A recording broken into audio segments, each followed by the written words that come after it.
Hello everyone, and today I'll be making my least favorite, another section in my least favorite to favorite series, and today I'm gonna do the Marvel Cinematic Universe so far in brackets, as it is in the title. And I basically made it this far.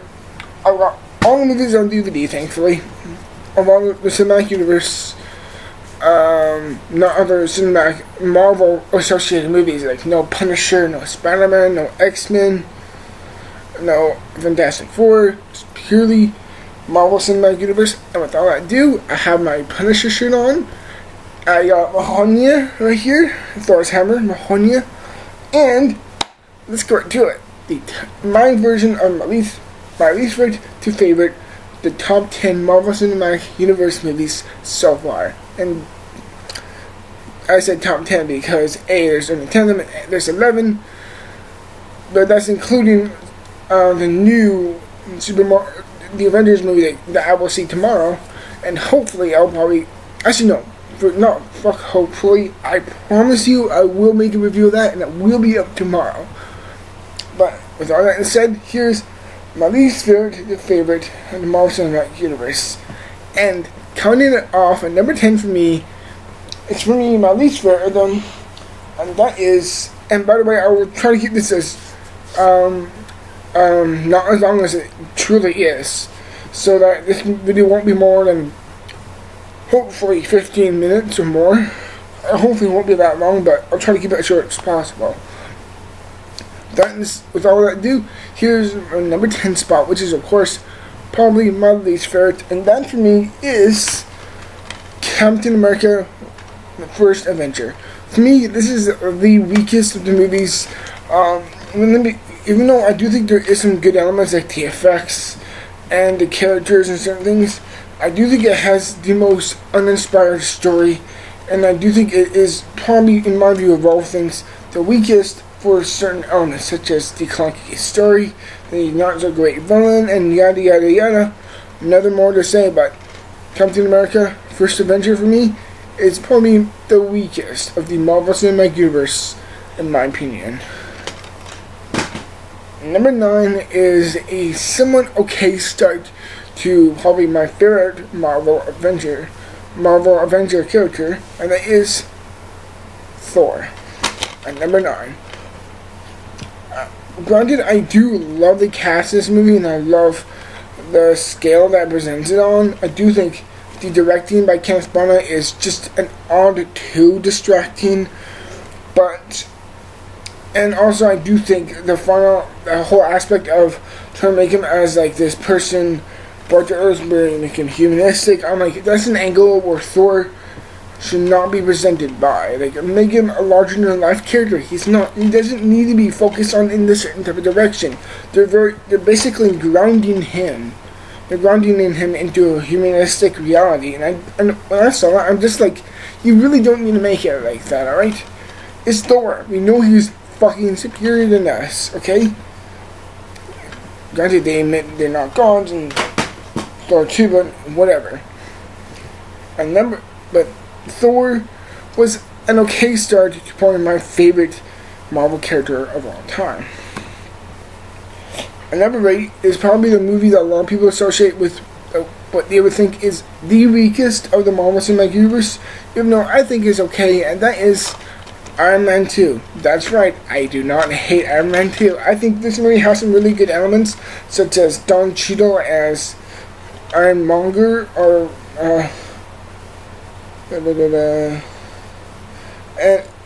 and that's his continue, but it's also the great villain played by Mickey Rourke.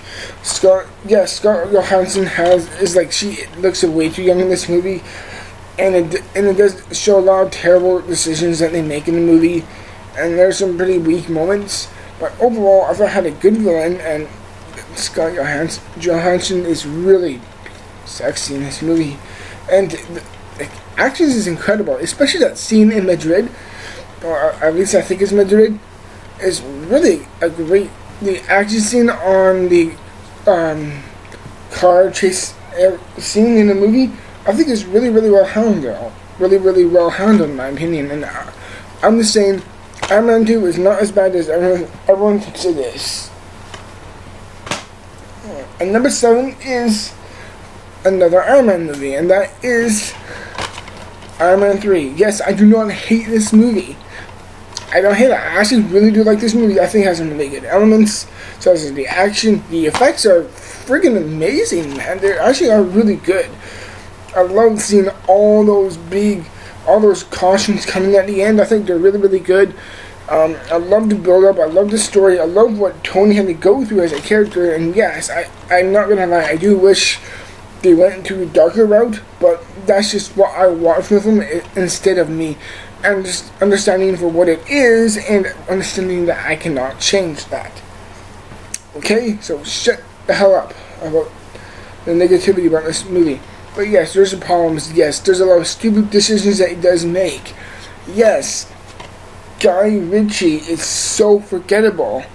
Yes, the villain, it may piss off some people, but think of it as this way. The Mandarin, if they stay true to the Mandarin's character, who, by the way, I actually did some research on, he's a fucking space wizard. That would not add to the more grounded approach of Iron Man that these 3 movies took.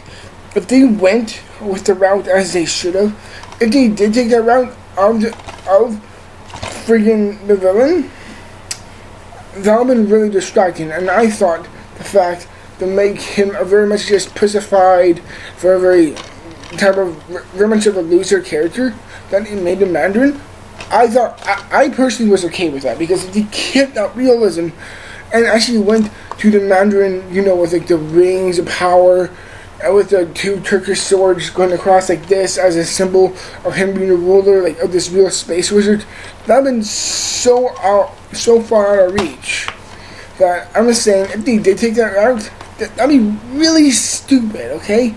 And the fact that they went in an angle of they should have with this movie, I went far enough with this movie, and I'm saying some of the reasons why people do not like this movie are fucking stupid, okay? I'm sorry, but your reasons for not liking this movie are fucking dumb. I'm sorry. Deal with it. And my number 6 spot on this list is going to be my favorite. And it is Thor: The Dark World. And I really like this movie. I love the angle they take it to. It's much more darker. It's much more on the edge. You actually don't know who. Like, it keeps a tense plot going through, and you actually don't know what will happen eventually. And I just love the character of Thor. I love Chris Hemsworth as Thor, the big beefy type of warrior that he is. Who the hell does not love Tom Hiddleston as Loki? Seriously, if you love these movies, then you know how awesome Loki is as a villain.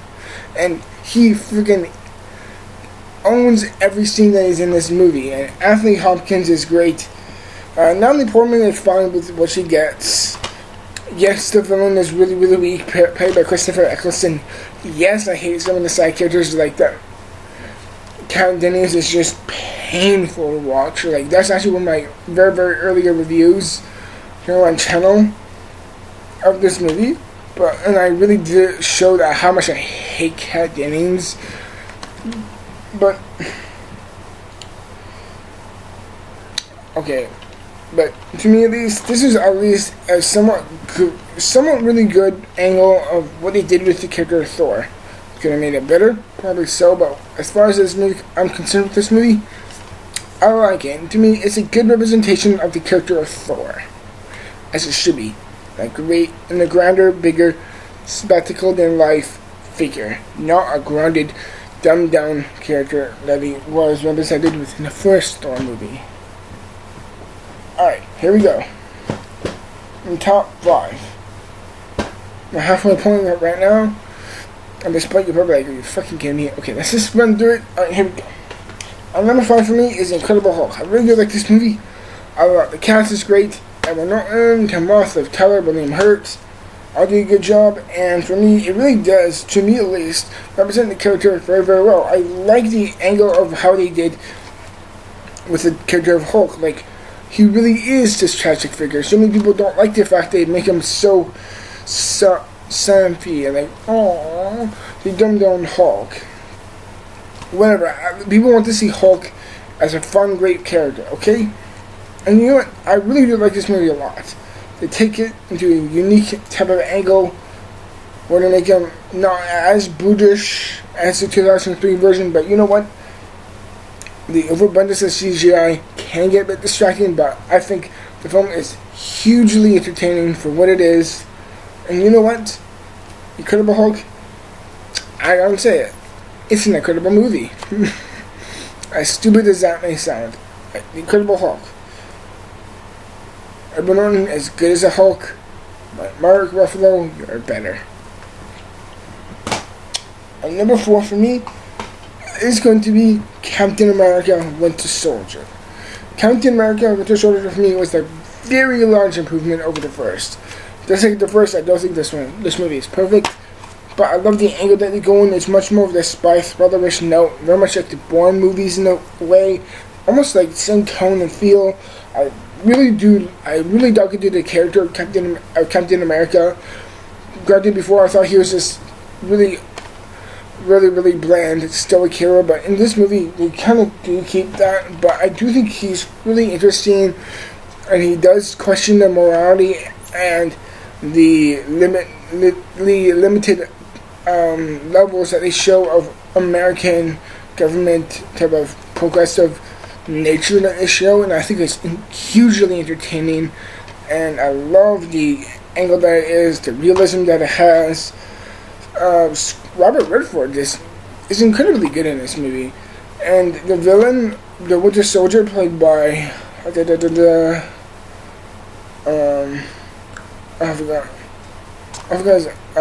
forgot the actor's name who played the Winter Soldier, which is basically him right here.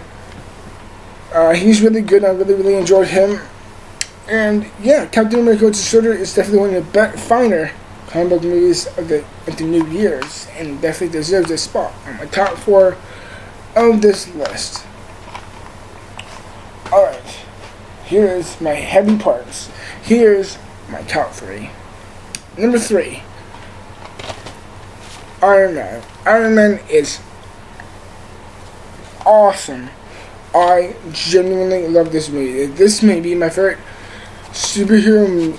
Okay, it's not really my favorite superhero movie, but it's definitely one of my top 3, 4 favorite superhero movies of the 2000s.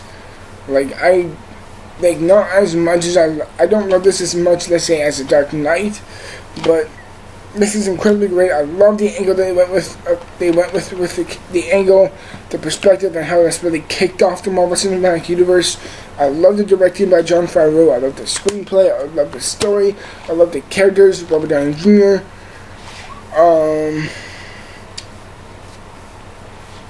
Terrence Howard, Gwyneth Paltrow, Jeff Bridges.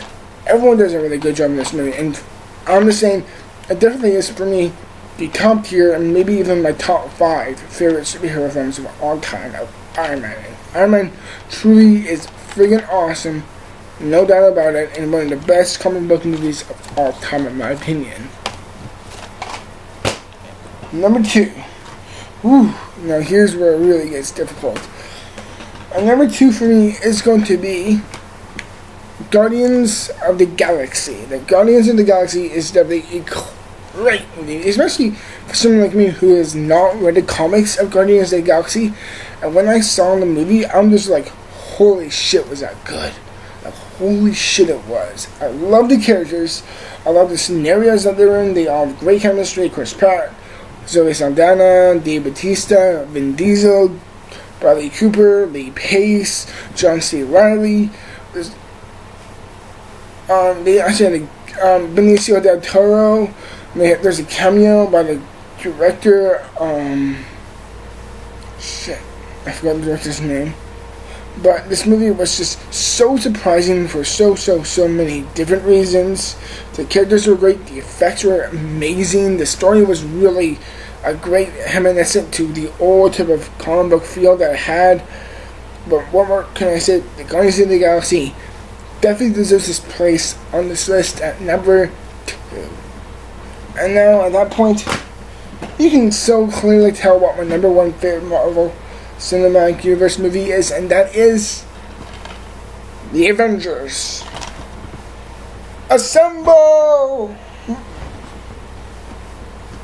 Okay. With all due respect, I was really stupid.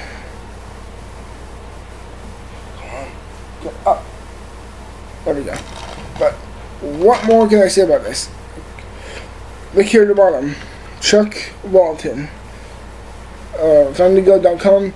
The best superhero movie of all time. And that really does speak of the top few greatest. Like, it really is my top 3 at least comic book movies of all time, and maybe even my top 30 of all time.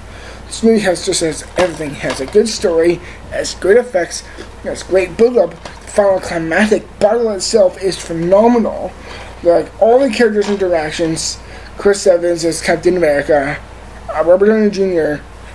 as Iron Man, Chris Hemsworth as Thor, Mark Ruffalo as Hulk, Samuel L. Jackson as Nick Fury, Jeremy Renner, Scarlett Johansson are great, and of course the villain of Tom Hiddleston in this movie is phenomenal, and I loved him as a villain. He's so likable and just amazing, and I gotta say, The Avengers is probably one of the most critically acclaimed comic book movies of all time for a damn good reason, and you know what, it truly does stand out above all others as the best of all things you want.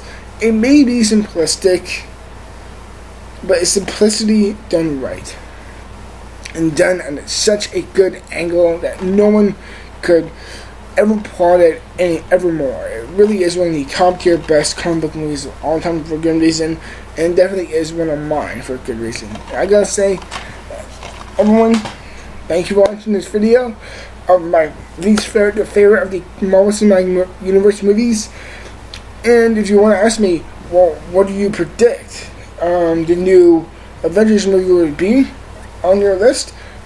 As of right now, I'm going to predict Age of Ultron, in my view, will probably be between Iron Man and Guardians of the Galaxy. Somewhere in between. That's what I'm predicting.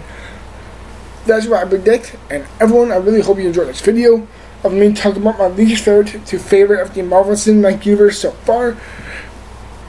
And everyone, I really do hope you enjoyed this video. And as always, everyone, you can click down below to see more for to watch and subscribe. And as always, everyone, thank you for watching, and I will see you in the future for my review of the Avengers, for the new Avengers movie that will be coming out. That I will see it tomorrow. Till again, everyone,